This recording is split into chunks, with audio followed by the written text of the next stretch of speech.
Today is Sunday, September 27th, and this is a post-market review for the stock market activities last Friday and for the week that was.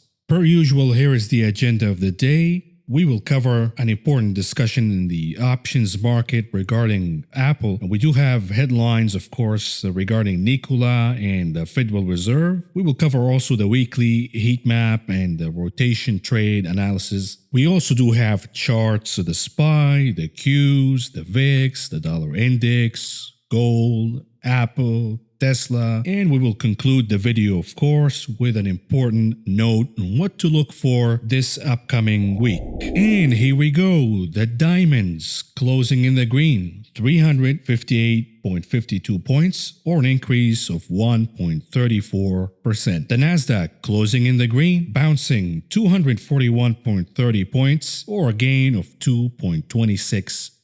The S&P 500 in the green, 51.87 points, or a gain of 1.60%. Here is the section performance for Friday. Technology earning the gold, the silver for real estate, and the bronze for healthcare. The decliners of the day on Friday, energy, materials, and defensives. And here is, of course, the weekly sectors performance. As you can see, tech at number 1, followed by utilities, yet both sectors barely in the green. The performance was not impressive at all. And when we look at the decliners of the week, led by energy, materials, and financials, you see that the move in the dollar, we saw a significant gain in the US dollar this week, and that whacked the energy and the materials sectors significantly. The pain in the energy sector and materials will continue so long as the dollar continues to explode higher. However, there will be a point where investors will realize that the move in the dollar is a temporary one, and it is a response for the sell-off in the technology names, using technology stocks as an ATM to raise cash, therefore increasing the demand on the dollar index and raising the value of the US dollar. Once that realization happens, you will see that energy and materials will bounce back, even though the US dollar will continue to rally for a few more days. Once you see that move happen where investors have the aha moment, that would be a good indicator that we are nearing a bottom in the correction, at least for the short term. Moving on to the futures market performance, and starting with softs, you see coffee in the green. Coffee, we talked about a bottom in coffee, and we will look for an entry point in coffee this coming week. Lumber in the green, so did sugar, lean hogs, soybean oil, and canola. The decliners, OJ, the pain in OJ continues, and we saw silver lagging the rest of the metals futures, wheat and rough rice giving up in grains. Of course, both commodities had impressive gains the last few weeks.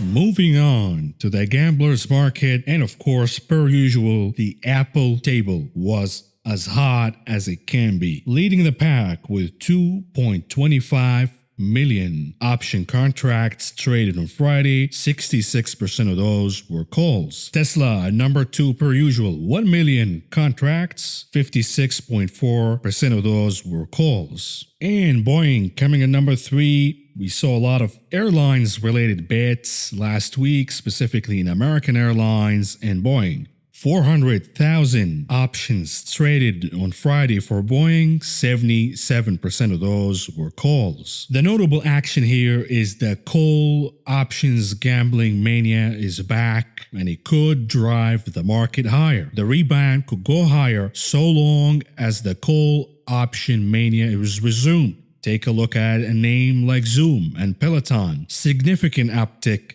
this week for coal buying in these two names, and you saw them outperforming the market significantly. And that push and mania will continue to happen until enough shares are accumulated by options sellers, and then they will dump again just like they did in the beginning of September. They haven't accumulated enough shares of Zoom and Peloton and DocuSign, of course. This is why you're seeing these three names outperforming and moving in very impulsive, irrational moves, up 14%, up 15%, the next day down 8%, and then a recovery right after. An insane roller coaster ride in these three names. But as soon as option riders accumulate enough shares, they will dump, and the dump will be very, very severe. Speaking of dump, let's talk about Apple for a little bit. On Friday, Apple saw about 2.2 million options contracts traded. The notional value of these options contracts translate to about 220 million shares of Apple's stock, because you have to multiply each contract by 100. Now, the entire volume on Friday for Apple stock was about 148.4 million shares traded, meaning that the options volume from a notional perspective is now exceeding the actual volume of the underlying stock. The volume in derivatives is again becoming larger than the volume in the actual underlying stock market. This is the mania, this is the insanity, and it tells you that the correction is not over yet. So long as we're reverting back to options, call buying, gambling, the correction has furthermore to go. Yet the gambling mania could push the market really, really high, higher than you expect in bounces. And the question here, if we are seeing an uptick in options trading volume, say in Apple, and the notional volume is exceeding the actual volume traded in Apple shares, that would tell you two things. Either that the call options riders are not hedging properly, paving the way for another gamma squeeze. I doubt that this is the likely scenario because they've learned the lessons back in August. The other scenario is that option riders have enough shares, accumulated enough shares from the last gamma squeeze of Apple stock that they need not to hedge again. All they have to do is sell you those call options on Apple and let the stock ride higher, closer to the strike price, and in this case we know it is about 120, and then create another massive dump with whatever shares you have left from the last squeeze. This is a recipe for a pump and dump, also known as a bull trap, where you will see Apple shares rallying higher and higher, and you'll see more call options being bought and sold, pushing the stock all the way to 120, whatever number that is that has the highest number of open interest. And then before expiration, you see the reversal and the dumping start to make all these call options expire worthless. Looking at the crystal ball, the action in Apple tells me that we will see a green start for the week, at least in Apple stock, and then a reversal mid or late in the week, closing the stock significantly lower. That is, of course, the outlook for now, but you need to combine it with more information, specifically on the charts analysis. But for now, we're moving on to the headlines of the day. And of course, the first headline regarding the Nikola saga, which gets crazier by the day. We now know that Nikola founder Trevor Melton indeed bought the design for Nikola trucks from a different competitor company, meaning that the designs of Nikola were not original. The company had no innovations to begin with, which is mind-baffling when you think how they were able to con General Motors into an investment here. The story will get even more complicated and crazier as we start to untangle how did Trevor Melton con GM into an investment here. This story could snowball, and you saw the pain in GM shares this week. And I am a shareholder of GM, and I did sell more puts on GM expecting further downside. And if we get to that point, I will reassess whether I want to buy more shares and buy the dip, adding to my position. But for now, we see more pain, specifically if this is indeed a fraud and GM got duped and conned into this investment. Mary Barra, the CEO of General Motors, will be out That in itself, of course, will create a significant shock in General Motors shares. Now, this son of a bitch, Trevor Melton, of course, he's going to jail. There's no way he's just going to evade jail. I know we treat billionaires differently, and he's probably going to do some community service and wear some bracelet and pay a bail and perhaps compensate some of his victims. But at the end of the day, he's going to jail. And therefore, we're anticipating on the next episode of American Greed. And I put up this tweet and I said, go ahead, let's see some title suggestions for this episode. And so far, it's been really clever and funny, so check that out. And now, moving on to the Federal Reserve. You are aware, of course, that this week we had plenty of Fed speakers giving interviews and pretty much solidifying the message from Jerome's testimony in Congress. Interest rates will remain low. The Federal Reserve will remain accommodative. However, we do need fiscal policy, aka stimulus, to help the economy. Because, as Jerome puts it, the Federal Reserve has a lending power, not a spending power. This was the message for the government. The message for the public was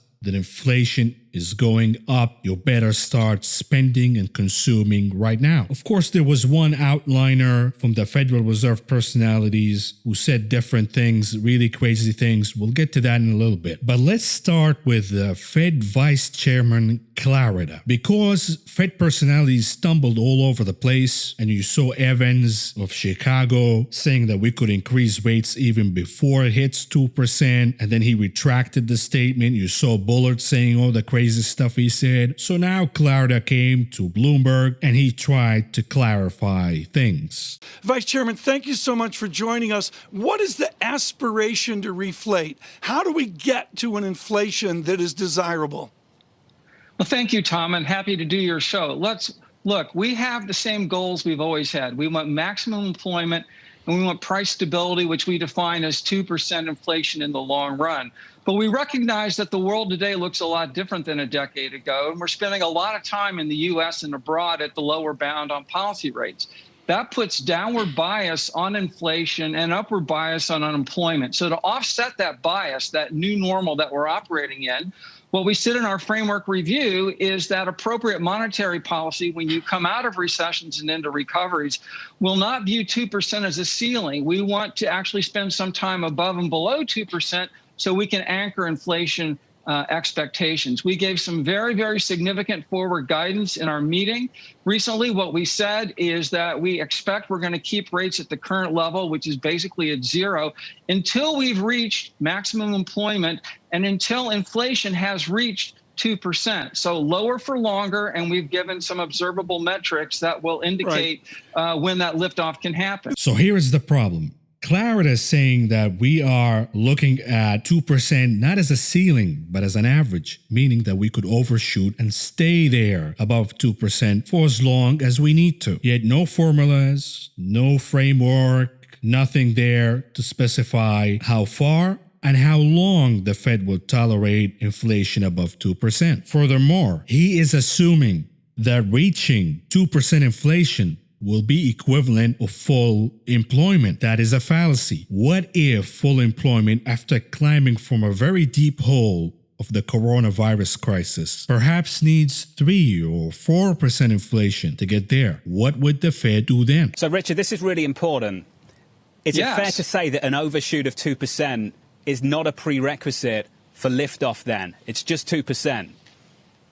Well, what we've said is that inflation, in our judgment and looking at a range of indicators, needs to be on track to moderately exceed 2% for some time. That'll be a judgment that we make as we get closer to that number. But our guidance is very clear. We want to see actual inflation, and we measure it on a year-over-year basis at 2%. And we don't want it to be a fleeting, one quarter and done.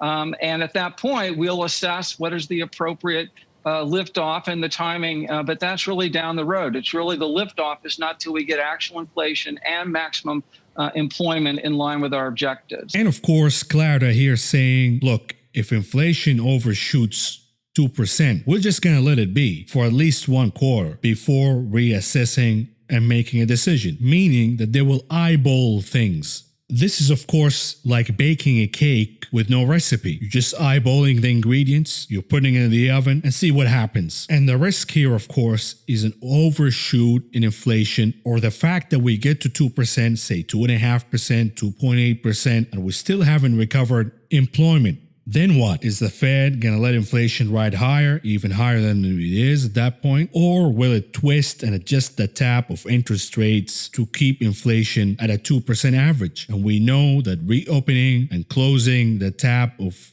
interest rates will create massive volatility in the stock market. Continuing. So how do you reconcile that with the forecasts? It's very simple. And I'm glad I'm doing this show to make a very obvious but important point. The economy has taken the most severe hit since the Great Depression. We had a 30% collapse in economic activity. We had a 22 million increase in unemployment. Absolutely staggering numbers. The economy now is beginning to recover. Our projections, Jonathan, that we released with our September SEP indicate that our baseline view, and as Chair Powell indicated, there are risks, but our baseline view is that within about 3 years, we're going to get back to a very low unemployment rate and inflation at our 2% objective. In the prior economic downturn, that took 9 years. So here he says that the full recovery will take over 3 years. Well, Mr. Vice Chairman Clarida, what do you say about Bullard, who says that we will reach full recovery by Christmas? That's number one. Number two, if the recovery is going to take 3 years to happen, during those 3 years, how far is the Fed willing to tolerate an increased inflation? Specifically, if the dollar continues to slide and inflation increases rapidly. There are scenarios, if you just let things be, that inflation in 3 years would be way above 2%. And of course, there is the other scenario, which is the most likely, that inflation will never pick up. Remember that the Fed kept their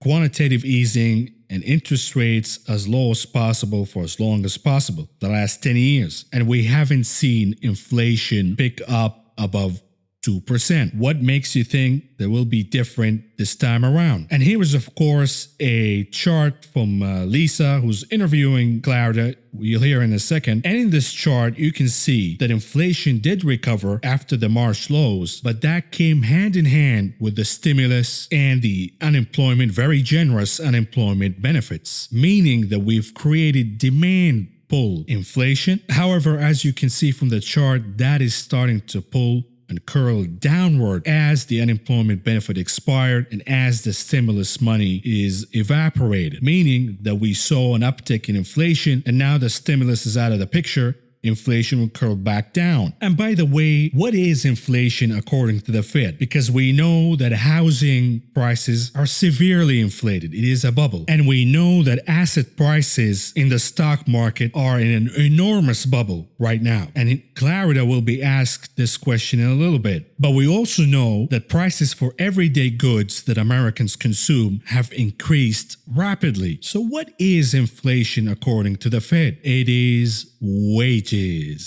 God forbid your wages increase. They have to put a cap on that. Meanwhile, fund manager after fund manager has come on this show and said that we are at risk of creating an asset price bubble, if not having created it already. How does that factor into your calculus about when to tighten policy? Well, that's a good question. And obviously, financial stability is always, and certainly in the Powell Fed, an important consideration. We get regular briefings on financial stability. We issue a twice yearly report. So we're very attentive to that risk, but it's also important to remember, Lisa, we have a dual mandate inside Congress, which is maximum employment and price stability. If hypothetically we were to become concerned that financial stability put our maximum employment and price stability goals at risk, then we have to factor that. But Lisa, we also believe that monetary policy raising or lowering rates is a pretty blunt instrument, and our inclination and our preference at the Fed is to work with other agencies on regulation, supervision, bank liquidity, and other dimensions than simply raising or lowering rates to deal with financial stability. And of course, I don't know if you understood what he said. I didn't. He just did a mental gymnastic, dancing left and right, and he didn't really answer the question. But what he said is, if there is an asset bubble, and if we create a bubble in the stock market, we will not use interest rates to control the bubble. And that is a double-edged sword. Meaning, let's say that the stock market blasts to extremes, to the highs. The Federal Reserve will not increase interest rates. Likewise, if the bubble bursts and the stock market crashes, the Fed will not be accommodative via interest rates, meaning that they're not going to lower interest rates to calm the market in case of a panic. Very important statement here, meaning that the Fed will only conduct policy regarding interest rates according to inflation. That is it. And while we're at it, what about Bullard? What's going on with Bullard? They're going to ask Clara that question. Know that people are listening. A gentleman named Michael McKee emails in and says, look, Hi, there Mike. seems to be a fiscal divide here between Bullard of St. Louis and Powell. And I know that everybody's got their own opinion, as Lisa and John mentioned.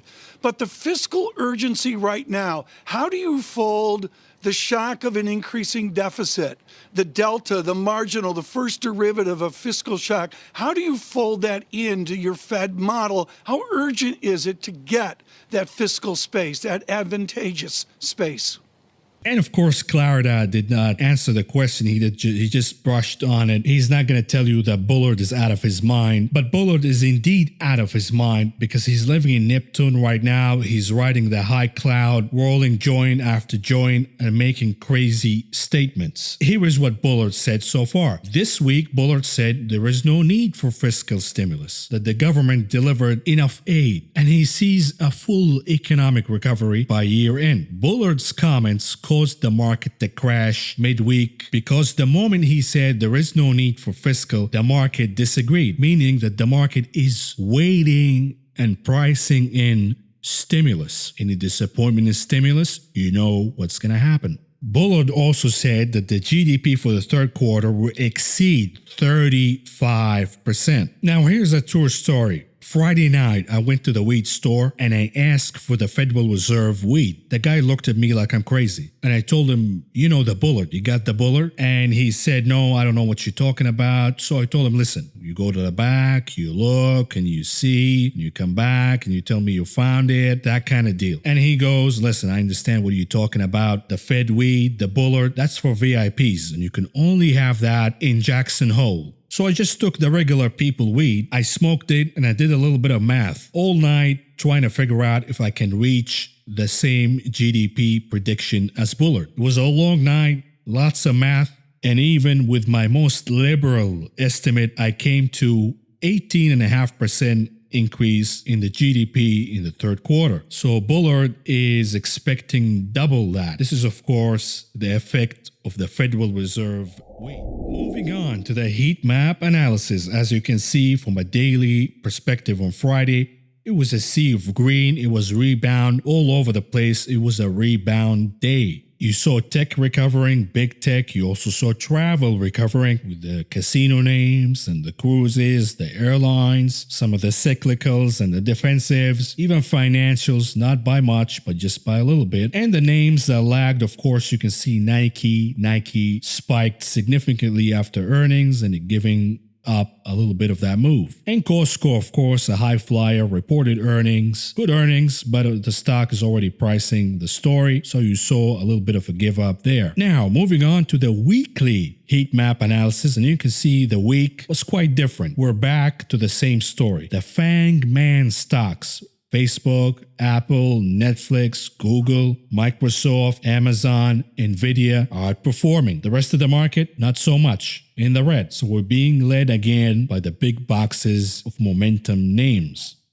In addition, of course, to the dip-zit stocks, DocuSign, Peloton, Zoom, and Tesla. Tesla underperformed this week, of course, due to the disappointment of Battery Day. But Zoom, Peloton, DocuSign flying high. They did have a very big correction one day. Peloton, DocuSign, Zoom were down about 67% apiece. However, on Friday, they made all of that back again. So we go back to square one. The correction is not over. These names are still in the mania mode. And speaking of the mania mode, let's illustrate that in a chart. Here is the year-to-date performance for the Fang Man stocks and the subsequent correction that we had in September. As you can see, Facebook is still up 24%, Apple about 53%, Netflix about 50%, Google 7.5%, Microsoft about 32%, Amazon 67.5%, Nvidia over 118%. So yes, we witnessed double-digit corrections, anywhere from 10 to all the way to 16%, yet it didn't do a dent to the massive gain and the bubble that these names are still in, meaning that there is more to this correction. Apple shouldn't be anywhere near 53% gain year to date, given that the growth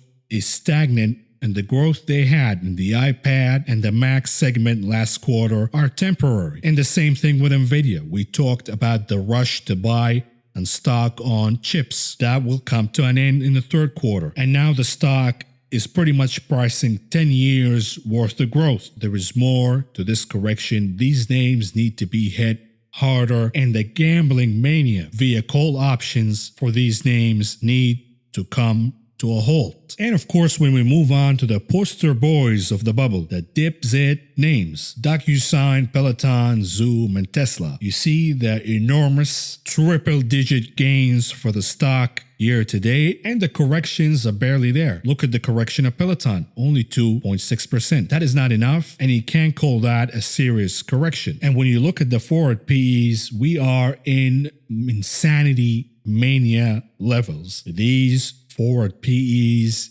need to be cut at least in half. Remember, the correction isn't over until these names are hit very, very hard and perhaps cut in half, if not more. And now, moving on to the rotation trade. On Friday, of course, it was a rebound day, but you see that the names on your left-hand side, the momentum names rebounded aggressively compared to the names on your right-hand side. The reopening names, they did rebound, but nothing close to the rebound in momentum stocks. There is this autopilot programming among market participants that any dip you see, any sell-off you see is an opportunity to hop back into the crowd's favorite names.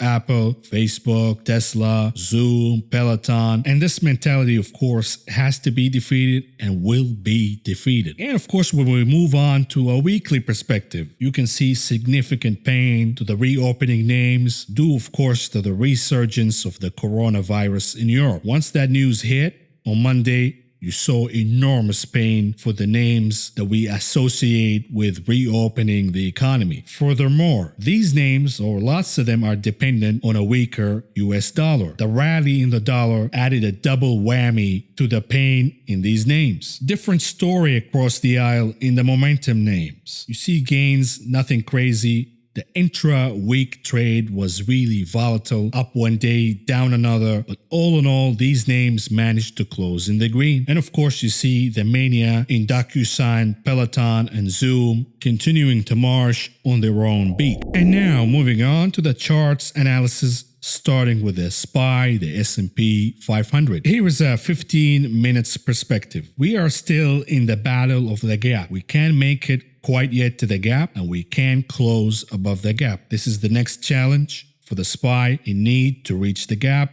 It needs to close above the gap from a daily perspective. Any reversal before reaching the gap or from the gap will be interpreted as a reversal and as a negative indicator for the SPY. Moving on to a daily perspective.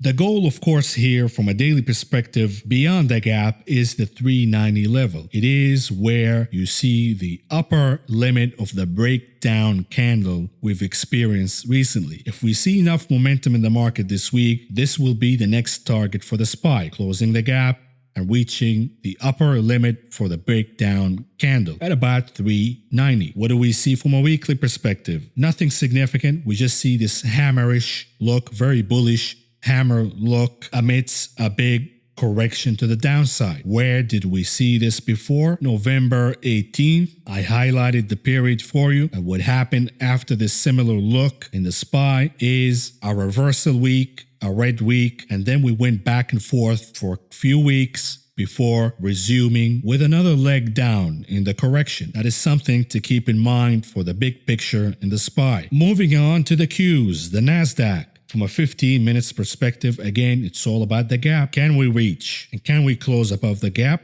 That would be bullish. A reversal before the gap would be bearish. And from a daily perspective, of course, for the bullish scenario, you see the double bottom formation, which could indicate further upside in the Qs, at least in the short term. However, if we want to be bearish, we can do that too. You can see the bear flag formation, although this bear flag is not as definitive as the first one. And to have further clarity, of course, we need to switch to a weekly perspective, the big picture. I see the resistance here in the bullish scenario. If we have real momentum in the market at 275, the 275 area will be very significant resistance for the Qs. Likewise, we have established that the 260 zone is solid support for the Qs. We had a double bottom and we're ready to launch higher. A breakage below 260 will open the floodgates, and the next destination, in my opinion, is 237, which is a significant correction if you measure it via percentage points. Again, we see the theme here that we could have a green Monday, green Tuesday, and then as we reach resistance points in the SPY, in the Qs, we could reverse and close significantly lower. That is my outlook for now. Let's try and verify that. What about the VIX? Here is a weekly chart of the VIX, and I can see a bull flag formation waiting to bull higher. We're getting closer to the election. More and more traders and market participants are starting to pay attention, and perhaps after the debate on Tuesday, we have a presidential debate on Tuesday this week, upcoming week. Perhaps that would be a turning point where you have a green Monday, green Tuesday, and after the debate something happened and you see the market reversing and the VIX spiking higher. We're just trying to read the tea leaves here, combining the events that are about to take place this week with the technical analysis, with the options market analysis, with the psychology analysis, and come up with an educated way to trade this week. Here is, of course, a weekly chart of the dollar index. And as you can see, we have crossed the MACD, the positive territory,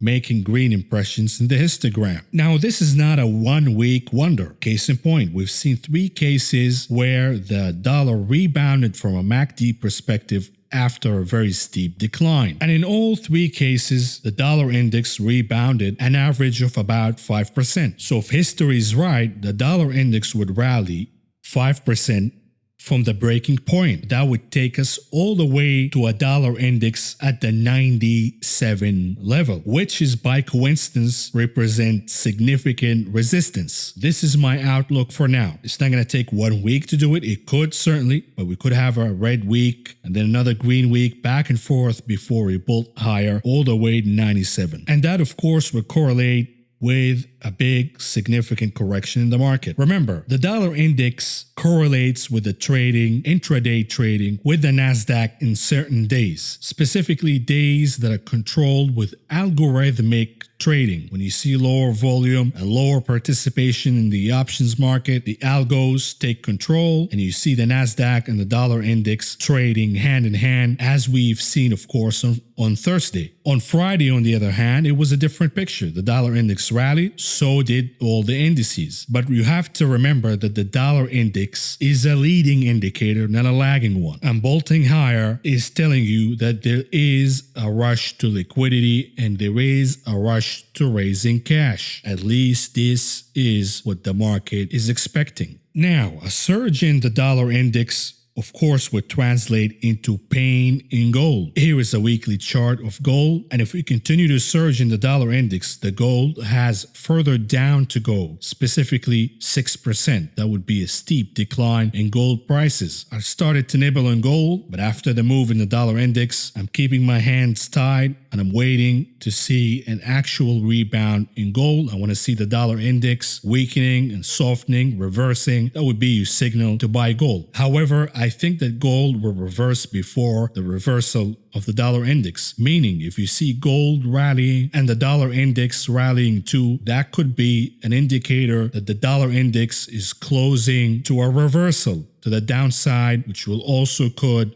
signify a market bottom if we do indeed correct in correlation with the dollar index.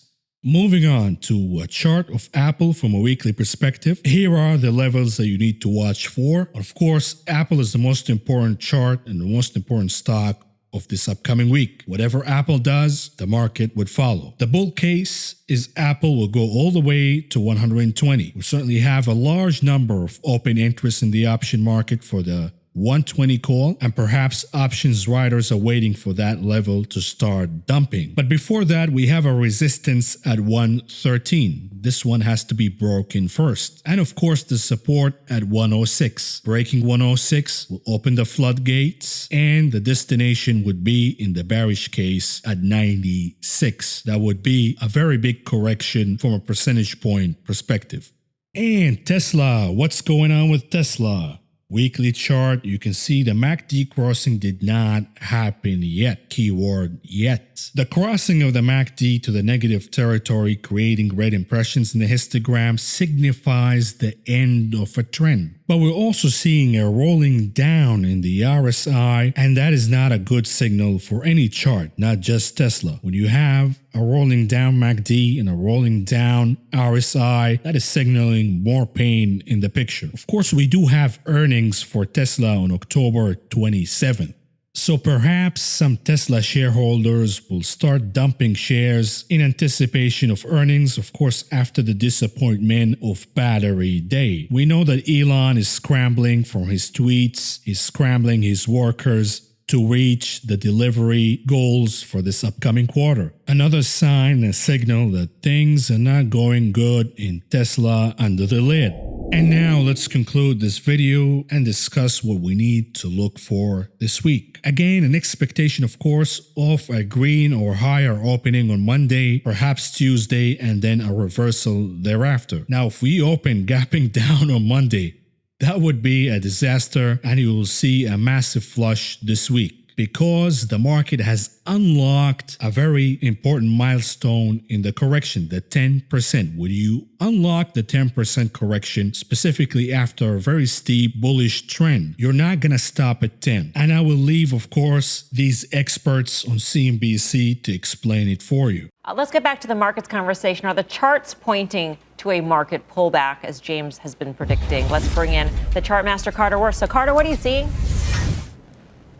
Well, for starters, I'm all with James. I mean, listen, investing is risky, and for a long time, it's been almost like annuities. Downside's not allowed. And James made an important point before we get to a few slides. Once you drop 10%, you typically drop more. In fact, here are the numbers on that. There have been 25 times in the history of the S&P where you've dropped more than 10% from an all-time high.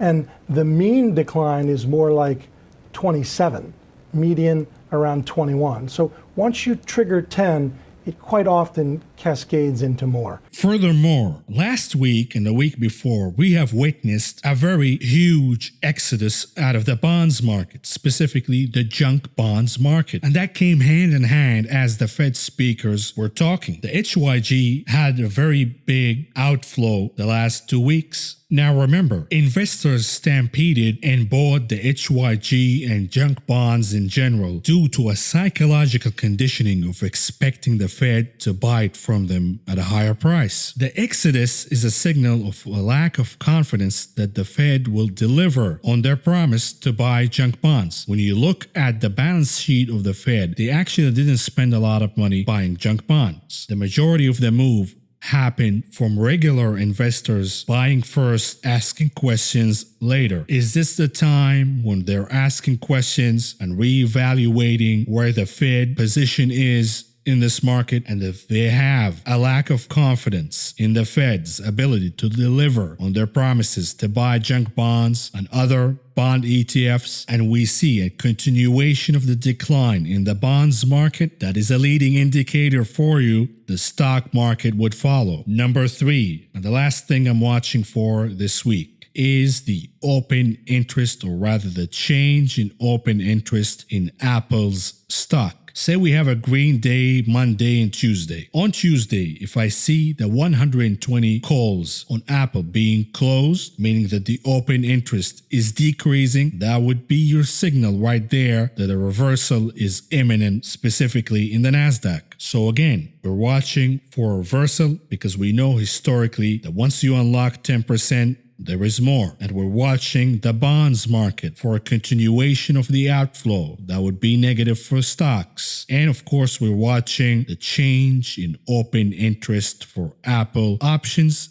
specifically the 120.